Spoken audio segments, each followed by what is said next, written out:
은혜 받고 성취될 하나님 말씀은 디모데전서 1장 1절에서 11절 말씀입니다.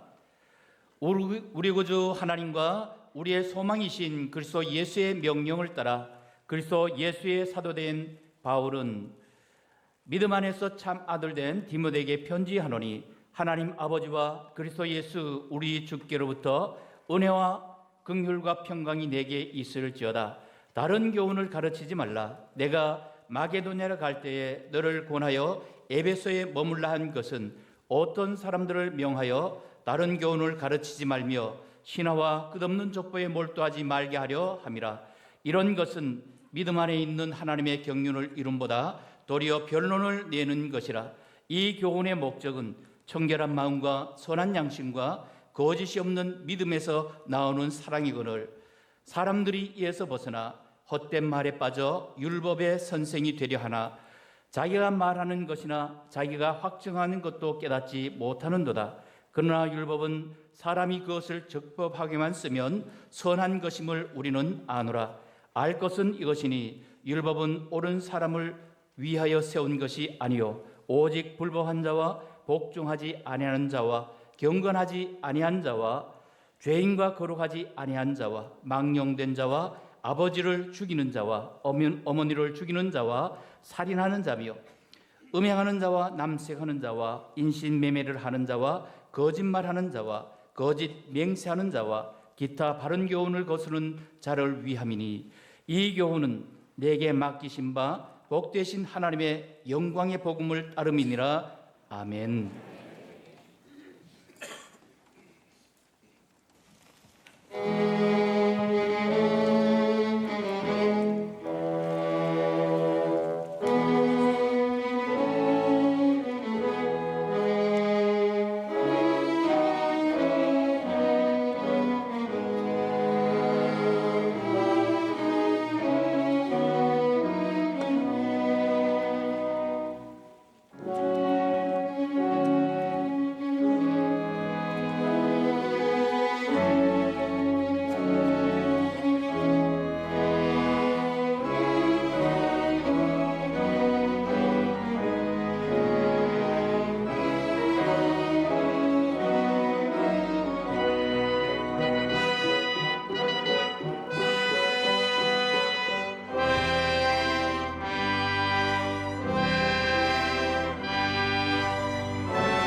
신앙 고백합니다.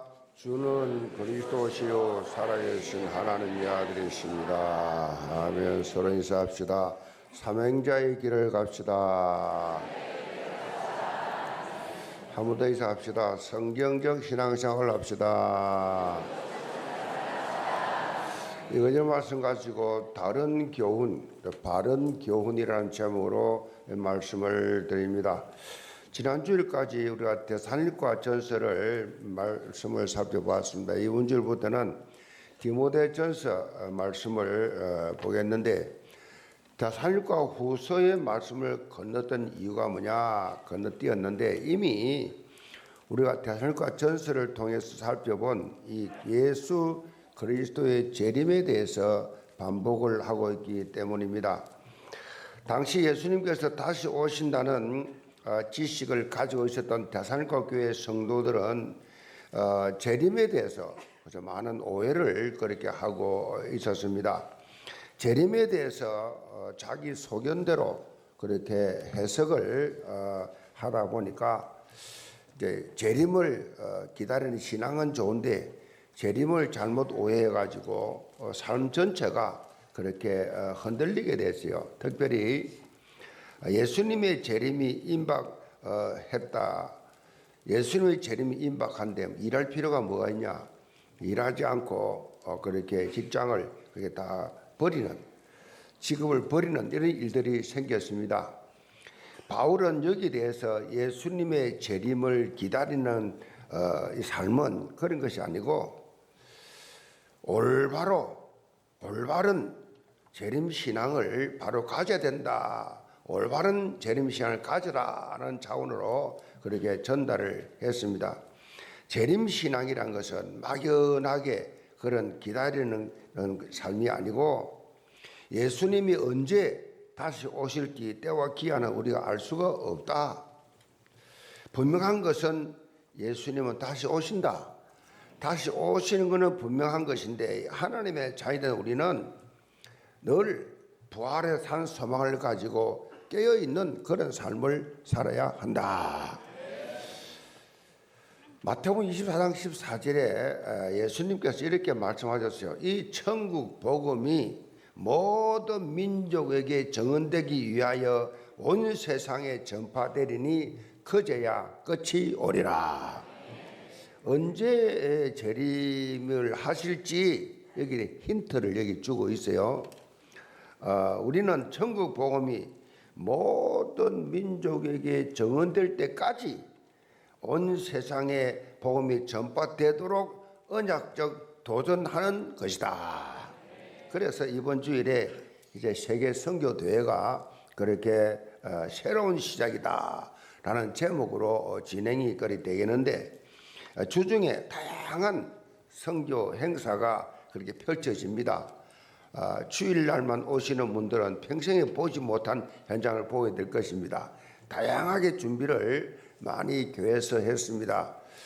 수요일 날부터 수요일 오후 2시부터는 이제 고신 교단의 이제 이단 대책위원장, 그다음에 합동측 대책위원장 이런 분들이 와서 그렇게 강의를 또 그렇게 하게 되고 계속해서 그렇게 프로그램이 선교사들 특강과 간증과 또 여러 가지 행사들을 계속하면서 이제 금요일 날 본대회가 진행이 됩니다.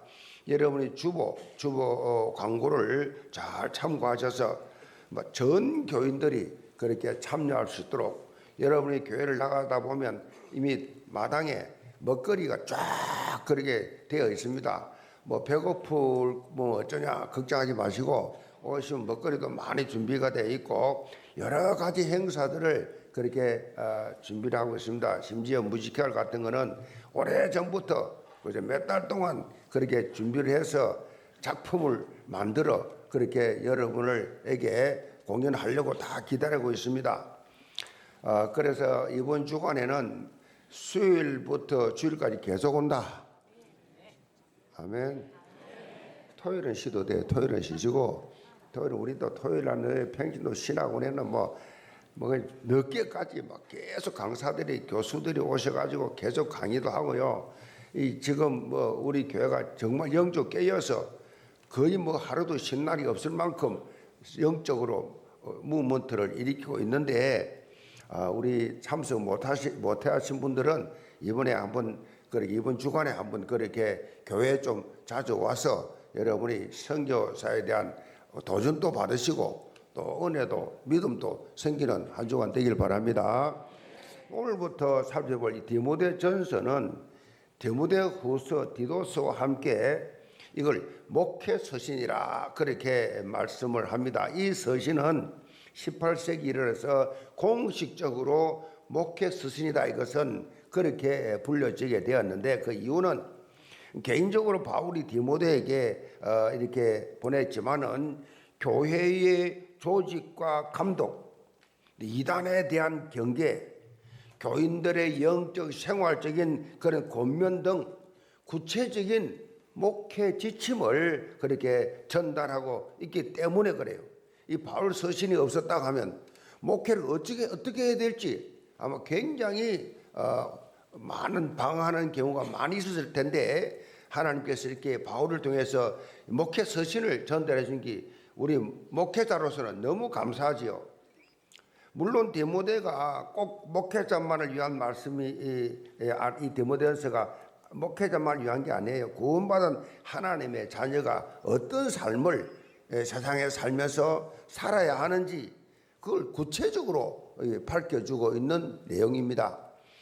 종교 개혁을 주도한 마틴 루터는 뭘 주장했냐? 만인 제사장주의를 주장했어요. 만인 제사장, 구원받은 하나님의 자녀들은 만인 다 제사장이다. 구원받은 하나님의 자녀는 모두가 다 제사장의 역할을 감당하면서 살아야 한다라는 것을 주장했어요. 사실 이 주장은 성경을 근거로 해서 나온 것인데, 베드로전서 2장 5절에 보면 사도 베드로가 이렇게 권면합니다. 너희도 산돌같이 신령한 집으로 세워지고 예수 그리스도로 말미암아 하나님이 기쁘게 받으실 신령한 제사를 드릴 거룩한 제사장이 될지랴. 거룩한 제사장이 될지니라. 거룩한 제사장이 되라. 거룩한 제사장. 그리고 9절에 더 구체적으로 그 이유를 밝히고 있지요.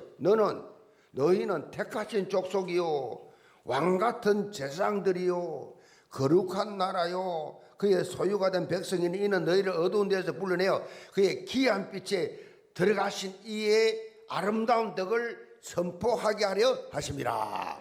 너는 왕같은 제사장이요. 아멘. 그러니까 여러분이 보통 사람이 아닙니다. 구원받고 하나님을 아버지라고 부르는 성도가 되어버리는 순간에 여러분은 왕같은 제사장이라니까요. 특별한 경우에 주의 종을 불러서 기도를 받는 것도 필요하지요. 내가 믿음이 약해지고 병들어서 너무 힘들고 실패해가지고 내가 믿음이 없어서니 믿음 있는 분이 좀 내 믿음을 깨우쳐 주세요 차원에서 정보 기도가 필요하지만은 사실은 모두가 다 제사장이에요. 여러분 자식을 위해서 기도하고, 여러분 자식들을 위해서 기도하고, 여러분 이웃들을 위해서 기도하고, 기도할 수 있는 특권이 있고 기도 응답받을 수 있는 자격이 있다고요. 왜냐하면 왕같은 제사장인데 다. 이 구약시대는 제사장만 기도할 수 있고 제사장만 축복할 수 있어요. 근데 이 예수님 오신 이후에 만인 제사장 전부 다 예수 믿는 사람은 다 왕같은 제사장이다. 스스로 여러분 거울 집어가 쳐다보면서 너 왕같은 제사장이야 10번만 외쳐봐요. 그럼 비리비리하게 살지 않는다니까. 어둡게 살지 않아요. 우리 모두가 왕같은 제사장으로 택함받은 존재고, 그 이유는 하나님이 뭐요? 아름다운 덕을 선전하게 하셨습니다. 전에 성경에 선전을 그랬어요. 이건 선포하게 하셨습니다. 아름다운 덕을. 아름다운 덕이 뭐예요? 아름다운 덕이 뭐냐고요? 예수 그리스도의 십자가 대속과 부활을 통해 얻은 영생. 예수 그리스도를 믿으면 영생한다. 영벌이 아니라 영생한다. 이걸 이 참 복음의 진리를 만나는 사람마다 선포해라. 복음을 선포해라. 그렇게 살아라. 맨날 만나가지고 불평 원망이라고 부정적인 말이나 하고 그래 살지 말고, 그런 마귀 심부름 하지 말고 성령 심부름 좀 해라. 아름다운 등을 선포해라. 사람 살리는 말 좀 해라. 오늘부터 살펴볼 목회 서신 말씀을 통해서 영계 모든 성도들은 하나님의 부르심에 대한 분명한 사명의식이 있어야 돼요. 오늘 찬양했잖아요. 좀 부끄럽고 죄송할 정도로 선교사라, 목회자라, 나중에 뭐라 해서 순교자라. 아멘. 좀 들으면서 와, 엄청난 축복을 주셨지요. 아멘 하시기 바랍니다. 그 여러분을 찬양을 통해서 우리에게 막 신분을 확인시켜 주었어. 선교사다, 목회자다. 그 정도가 아니라 막 순교자다. 순교 좋아하네. 마음에 그래 느끼겠죠. 아, 이거 순교 좋아하네. 목회자 아무나 하나 아니에요. 만인 제사장이라니까. 설교자로 서시 세우기 위해서 하나님이 설교자로, 그래서 신학원에서 선교사로 선 것일 뿐이요. 나머지 다 우리는 다 형제자매야. 아멘. 그거를 여러분이 생각해야 믿음이 자라지. 나는 맨날 설교나 듣고 있고 나는 막 예배나 드리고 그런 수준이 아니라니까요. 다 똑같은 만인 제사장. 저가 여러분 아시잖아요. 평신도 하고 집사하고 장로하고 구의장도 하고 하다가 하나님 부르셔서 목사님 그밖에 없다. 똑같다니까요. 가져오세요. 나는 전도자다, 목회자다, 순교자다. 그렇게 할 수 있어요. 그렇게 하나님께서 이끌어 갈 거예요. 그러니까 여러분 마음속에 이 인식이 중요합니다. 우리 삶의 현장에서 하나님의 뜻과 계획을 이루는 성경적 신앙생활 하시기를 주님으로 축복합니다. 그럼 첫째로 물리쳐야 할 다른 교훈입니다. 1절로 2절 봅니다. 우리 구주 하나님과 우리의 소망이신 그리스도 예수의 명령을 따라 그리스도 예수의 사도된 바울은 믿음 안에서 참 아들 된 디모데에게 편지하노니 하나님 아버지와 그리스도 예수 우리 주께로부터 은혜와 긍휼과 평강이 너에게 있을지어다. 디모데 전서는 사도 바울을 대신해서 에베소 교회에서 목회하고 있던 디모데에게 바울이 보낸 편지예요. 바울은 에베소에서 3년간 복음을 전거했는데 에베소를 중심으로 소아시아 전역에 복음이 전해지는 큰 역사를 일으켰습니다. 바울이. 그런데 바울이 에베소를 떠난 이후에 이 에베소 교회 성도들의 신앙이 흔들리는 이단의 공격이 그렇게 있었어요. 그런 가운데 일부 성도들이 믿음이 흔들려 가지고 교회를 떠난 자들도 그렇게 있었단 말이에요. 그래서 사도 바울은 믿음의 아들 디모데에게 에베소에 가서 목회해라. 그래서 에베소로 파송했어요. 그 당시에 정말 이 디모데는 굉장히 소심한 사람이에요. 성격도 소심하고 육체도 약해가지고 몸이 안 좋았어요. 몸도 약했어요. 이 허약했던 디모데는 에베소 교회를 목회하는 것에 대해서 많은 어려움을 겪었어요. 문제가 있는 교회 가서 목회하면 반 죽습니다. 거의 병들어요. 목회자들이 너무 상처를 받고 너무 공격을 하니까 말도 다 못할 오만 말들을 다 하지요. 그러니까 많은 어려움을 몸도 약한 데다가 엄청 고통을 당하고 있었어요. 그래서 사도 바울은 디모데에게 이 부흥회가 넘치는 위로와 격려의 메시지를 주면서 각종 문제에 대한 해결책을 쫙 그렇게 전해 주었습니다. 바울은 디모데를 말하면서 뭐라고 말했냐? 믿음 안에서 참 아들 된 디모데 그랬어요. 믿음 안에서 참 아들 된 디모데. 그러니까 이 특별한 수식어를 썼는데 이 바울에게는 육신의 혈통을 잇는 아들이 없었어요. 그러니까 이 바울은 복음으로 난 아들이 많았어요. 복음의 아들 된 자들 많았는데 그 중에서도 디모데는 바울이 가장 큰 관심을 가졌던 믿음의 아들이었어요. 이 디모데는 바울이 1차 여행을 하면서 루스드라 거기서 복음을 전가할 때 만난 거예요. 이 루스드라에서 돌에 맞아가 서로에 통해 던져졌는데 다시 깨어나서 이 디모데를 양육하면서 제사 삼는 사역을 했단 말이에요. 그렇게 세워졌고 그 이후 2차 선교 대회를 그렇게 할 때에 함께 동역했어요. 함께 사역했어요. 디모데는 영적 생활적 이 지역 사회에서도 그 당시에 본을 보이는 그런 평가가 있었고 어려서부터 믿음으로 잘 양육된 3대째 믿는 그러한 믿음의 사람이었어요. 그런데 디모데는 마치 어떤 의미로 볼 때 온실 속에 자란 화초 같았어요. 너무 그렇게 영적 싸움 내지는 육신적인 고통 이런 거 없이 자랐단 말이에요. 그래서 바울은 디모데를 강한 용사로 그렇게 양육을 합니다. 선교 현장에 가서 고생을 하면서 영적 싸움을 싸우면서 사역하기도 하고 함께하지 못할 상황일 때는 또 서신을 보내서 양육을 하고 디모데는 이렇게 바울의 관심 속에서 복음을 전거하는 전도자로 시작은 미약했지만 점점 자라서 든든하게 그렇게 사역을 할 수가 있었어요. 바울이 네로 황제 때 순교한 이후에 디모데는 그 뒤를 이어서 생명을 걸고 복음을 전거하다가 도미티아누스 황제 때에 바울처럼 그렇게 순교를 했습니다. 3절 봅니다. 내가 마게도냐로 갈 때에 너를 권하여 에베소에 머물라 한 것은 어떤 사람들을 명하여 다른 교훈을 가르치지 말며 신화와 끝없는 족보에 몰두하지 말리하려 함이라. 이런 것은 믿음 안에 있는 하나님의 경륜을 이룸보다 도리어 변론을 내는 것이라. 사도 바울이 이 디모데에게 에베소에서 사역하게 된 이유 중 하나가 다른 교훈, 즉 거짓 가르침이 퍼지는 것을 막기 위함이었어요. 이 다른 교훈, 이 말은 헬라말로 헤테로 디다스칼레인이라고 하는데 의견이 다르다라는 의미가 있는데, 다시 말해서 예수님께서 말씀하시고 사도들이 전파한 복음과는 다른 거짓 교훈, 즉 이단 사상, 이것을 의미합니다.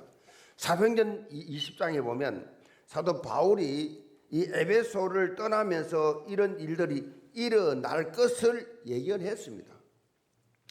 사도행전 20장 29절에 보면 사나운 이리가 그렇게 표현했어요. 사나운 이리가 에베소 교회에 들어와서 양떼들을 미혹할 것이다. 그래서 교회 장로들에게 자신이 사역한 것을 본받아 영적으로 깨어 교회를 든든히 지키라고 그렇게 당부를 했습니다. 그러나 바울이 예견하고 우려했던 대로 사단은 계속해서 에베소 교회를 공격했어요. 당시 에베소 교회 성도를 유혹했던 대표적인 사상이 뭐냐? 영지주의와 유대주의였습니다. 영지주의가 뭐냐? 신령한 지식에 의한 구원을 주장했다. 신령한 지식에 대한 구원 주장을 하면서 특별히 영적인 것만 선한 것이고 육적인 것은 악하다. 육은 무조건 악한 것이다. 그래서요, 예수 그리스도가 육신을 가지고 이 땅에 오신 것을 부인했습니다. 무슨 하나님이 더러운 육신 속에 온단 말이냐? 성육신을 부인했습니다. 영주주의는.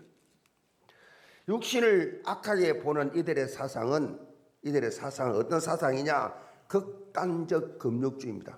극단적 금욕주의. 그리고 성적 타락의 이중적 결과가 왔어요. 어떤 사람은 극단적 그런 금욕주의를 살고, 어떤 사람은 뭐 육체는 아무 소용없어, 일어나 저러나 상관없다, 막 사는 거예요. 막 사는. 육신은 아무 상관없다, 영적인 것만 구원받으면 된다, 이중적 결과를 가져왔어요. 이뿐 아니라 4절에 보면 유대주의 거짓 교사들이 신화와 끝없는 족보에 몰두하게 되면서 에베소 교회 성도들을 계속 미혹했어요. 사단은요, 교회에 들어와서 이 부정적인 사람들을 이용해 가지고 계속 흔들어 버립니다. 원리스 되지 못하게 계속 이게 이제 막 흔들어 버려. 그때 흔드는 것이 뭐냐? 신화를 가지고 이 흔들어. 뭐 교육자가 없으니까 뭐 뱅돌기 뭐 있으니 이거 뭐 식은 죽먹기로 그냥 흔들어 버리죠.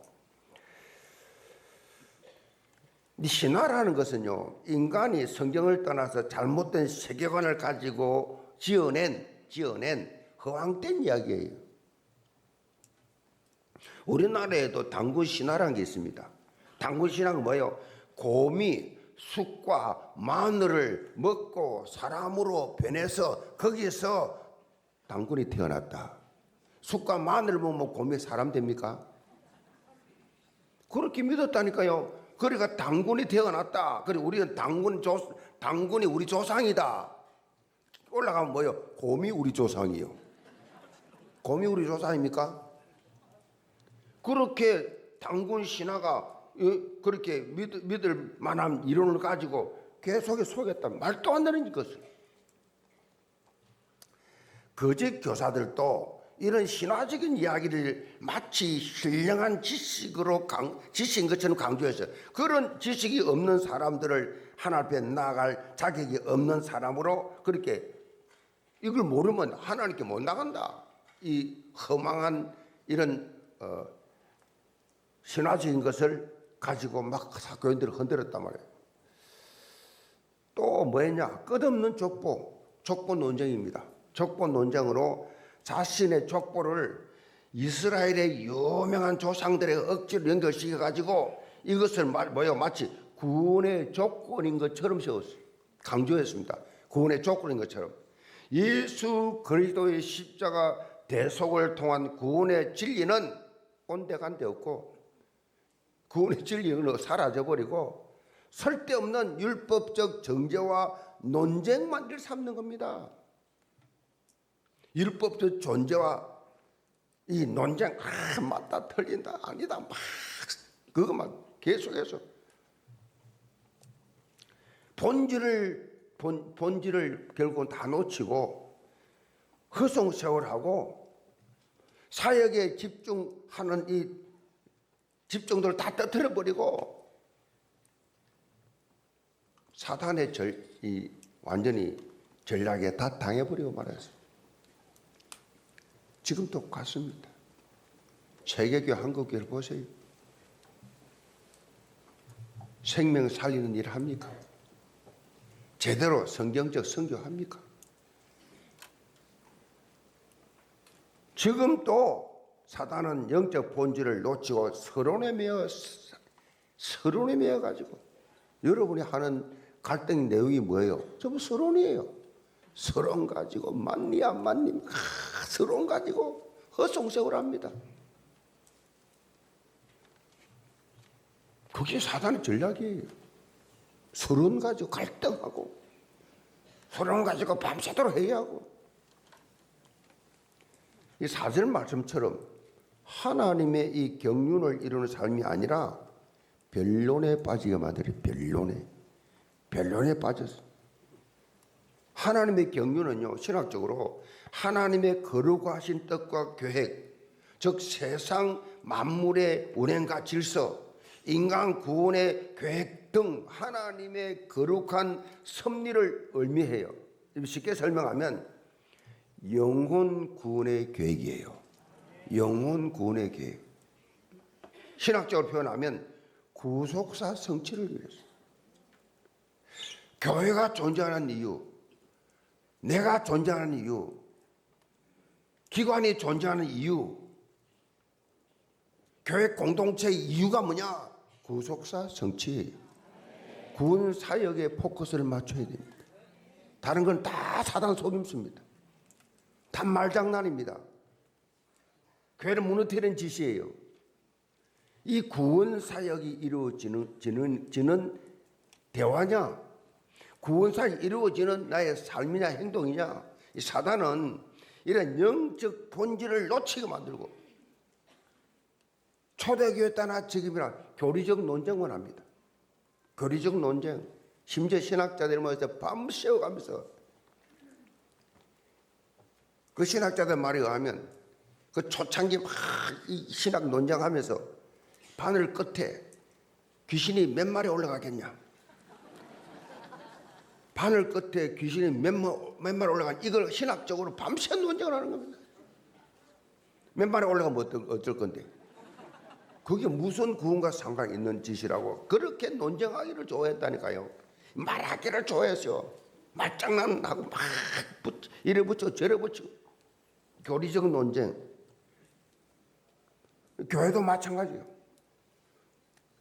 생산적이고 발전적이고 그러한 생명 구원에 대한 열정, 성교와 전도 이 본질을 놓치고 모든 힘을 논쟁하다가 다 소진해버려요. 그걸 사단이 속이고 있습니다. 영계 모든 성도들 세상의 서론적인 것에 속지 않고 영적 분별력 가지고 본론 인생 사시기 바랍니다. 본론 인생 정체성 놓치면 안 돼요. 순간 놓치면 안 돼요. 사람이요 이게 정신줄 놔버리면 지가 뭔 짓을 하는지 뭔 말을 하는지 어디로 가는지 모르거든요. 영적 정신줄 놓치면 지도 몰라. 뭔 말을 하는지 뭔 짓을 하는지 이 교회에 도움이 될 말인지 아닌지 내 신앙에 유익이 되는지 아닌지 영계 모든 성도들 세상의 서론적인 것에 속지 않고 영적 분별을 가지시기 바랍니다. 그래서 하나님께서 현장에 나를 위해서 예비해 놓으신 약속의 땅을 차지하는 참된 믿음의 사람들 다 되시기를 주님으로 축복합니다. 두 번째로 따라가야 할 바른 교훈입니다. 5절 봅니다. 이 교훈의 목적은 청결한 마음과 선한 양심과 거짓이 없는 믿음에서 나오는 사랑이거늘 사람들이 이에서 벗어나 헛된 말에 빠져 율법의 선생이 되려 하나 자기가 말하는 것이나 자기가 확정하는 것도 깨닫지 못하느니라. 사도 바울은 하나님의 말씀을 맡은 사역자는 성도들을 거듭된 이단 사상에서 미혹되지 않도록 권면해야 하고 그런 권면할 때는 언제나 그리스도의 사랑으로 해라. 그랬어요. 똑똑한 척하지 말고 잘난 척하지 말고 주장하지 말고 그리스도의 사랑으로 해라.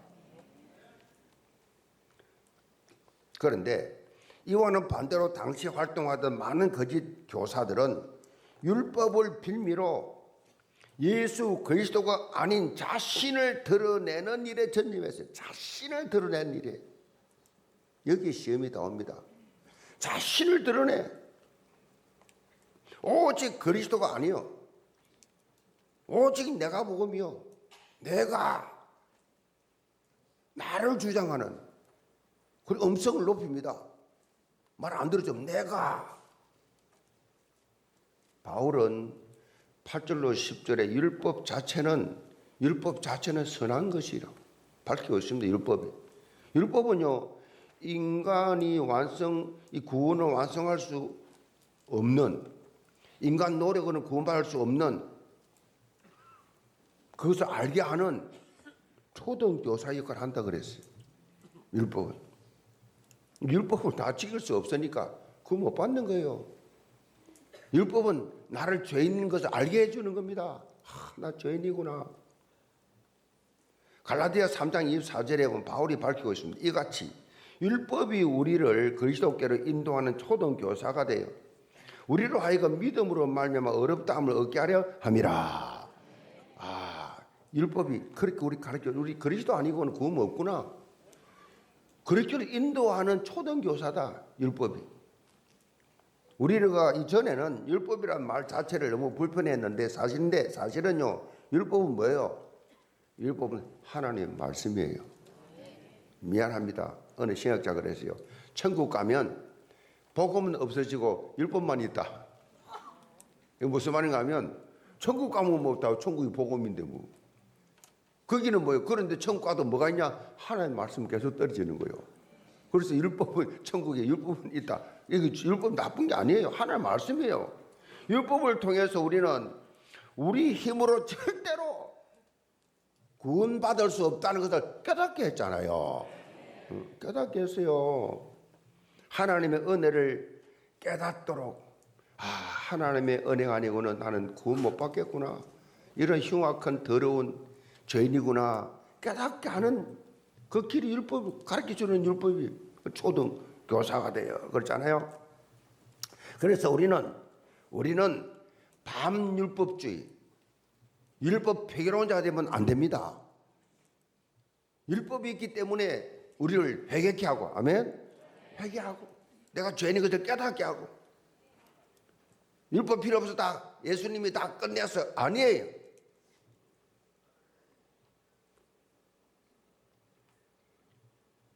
그 우리 잘 못 깨달은 게 있어요.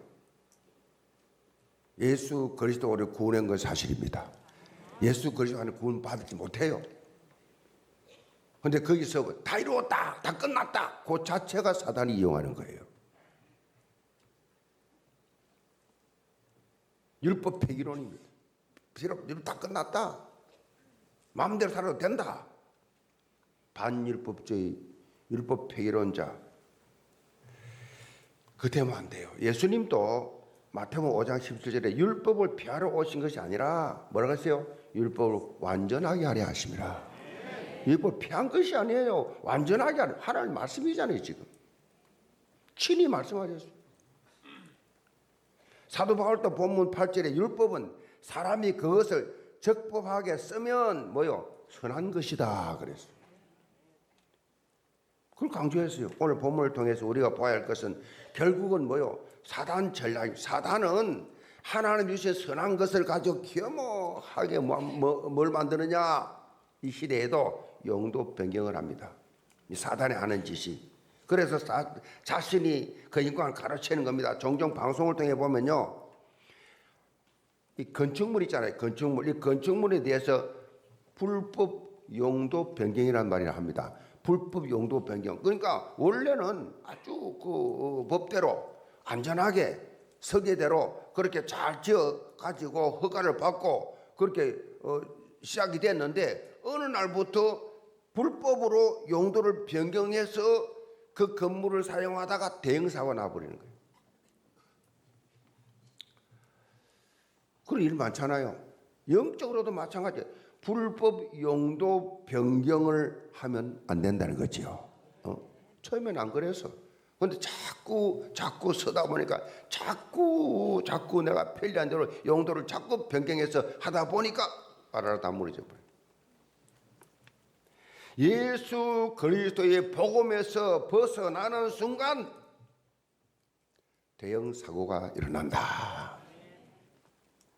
이단 사이비의 가장 큰 특징이 성경을 원래의 뜻과 다르게 변경시키고 변질되기 때문에 그렇습니다. 변질시키. 사도 바울은 본문 11절에 바른 교훈이 어떤 것인지를 구체적으로 밝히고자 11절에 이 교훈은 내게 맡기신 바 복되신 하나님의 영광의 복음을 따름이라. 복되신 하나님의 영광을 따름이라. 바른 교훈은요, 하나님의 영광의 복음을 온전히 따르는 것이다라고 바울이 지금 강조하고 있습니다. 우리는 영적인 진리인 복음을 용도 변경하는 일이 없도록 해야 한다. 성경 말씀 그대로 더하도 빼도 안 돼요. 내 편한 대로 그렇게 정해도 안 돼요. 복음을 통해서 자신의 유익을 구하는 것이 아니라 온전히 하나님께만 영광을 올리는 그런 신앙인이 되시기를 바랍니다. 우리 교회가 속해 있는 지금 대한예수교 장로회 개혁총회 이 교단의 이념 세 가지가 있습니다. 세 가지. 바른 신학, 바른 교회, 바른 생활 그렇습니다. 이 세 가지.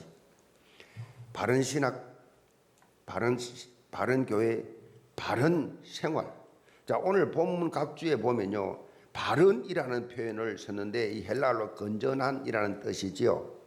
건전하다는 이 말을 좀 더 구체적으로 살펴보면 성경대로라는 뜻이지요. 성경대로, 바른 이 말은 성경대로, 솔라 스크립처라, 성경에 기록된 하나님의 말씀대로 사는 것이 바른 삶이다. 그것이 건전한 삶이고, 그것이 그런 삶을 사는 사람을 신학적으로 개혁주의를 표방하는 삶이다. 개혁주의다. 성경대로. 뭐 다 살지는 못해도 그래도 알고나 계시기 바랍니다. 성경대로. 아멘. 기도할 때 하나님이 내 성경대로 신앙생활을 하게 하여 주옵소서. 성경대로 안 돼도 다 알고 계세요. 예수님이 우리의 연약함을 다 아시고 다 알고 계세요. 연약한 아는데 그렇게 잘못돼서 회개하면 되고 하나님 앞에. 아멘. 근본 신앙이 흔들리면 안 돼요. 근본 열정이 흔들리면 안 돼요. 이런 사명이 흔들리면 안 돼요. 아멘. 어쩌다 한번 실수했다 해서 그것 때문에 막 여러분 망가뜨려져 여러분 인생 포기하면 안 돼요. 회개하고 하나님 돌아와서 새로 시작하면 하나님은 새로운 은혜를 주신다.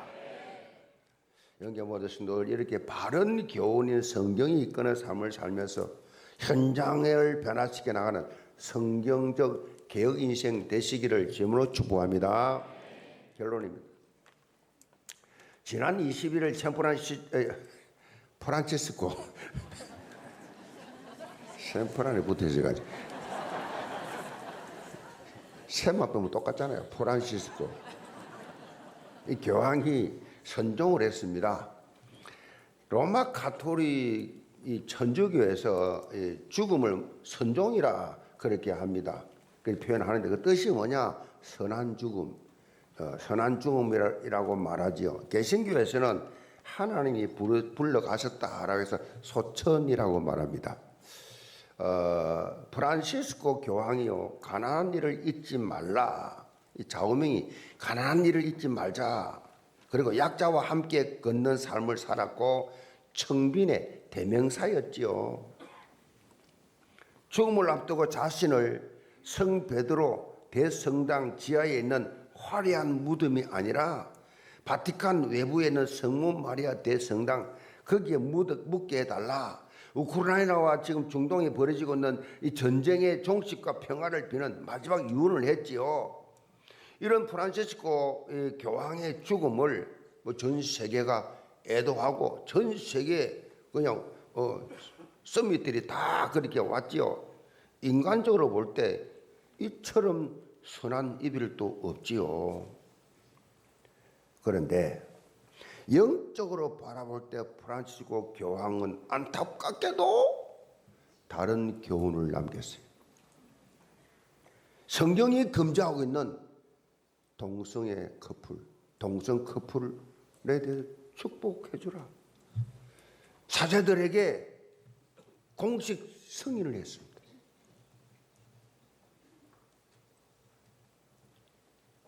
성경하고 다른 교훈입니다. 천주교 교리를 보면요, 정말 다른 교훈이 너무너무 많아요. 대표적으로 마리아가 원죄가 없다라고 주장합니다. 원죄가 없다. 마리아가 중보자다. 성경은 분명히 다음 주 생각하겠습니다만 2장 5절에 하나님은 한 분이시요 또 하나님과 사람 사이도 한 분이시니 중보자도 한 분인데 예수 그리스도라. 하나님과 사람 사이 중보자는요, 성경에 말하자면 예수님밖에 없는데 마리아도 중보자라고 말해요. 다른 교훈입니다. 그래서 우리 지금 아파트 입구에도 천주교가 있습니다. 제일 먼저 뭐가 서 있냐? 마리아 동상입니다. 마리아 형상 그 자체가 우상입니다.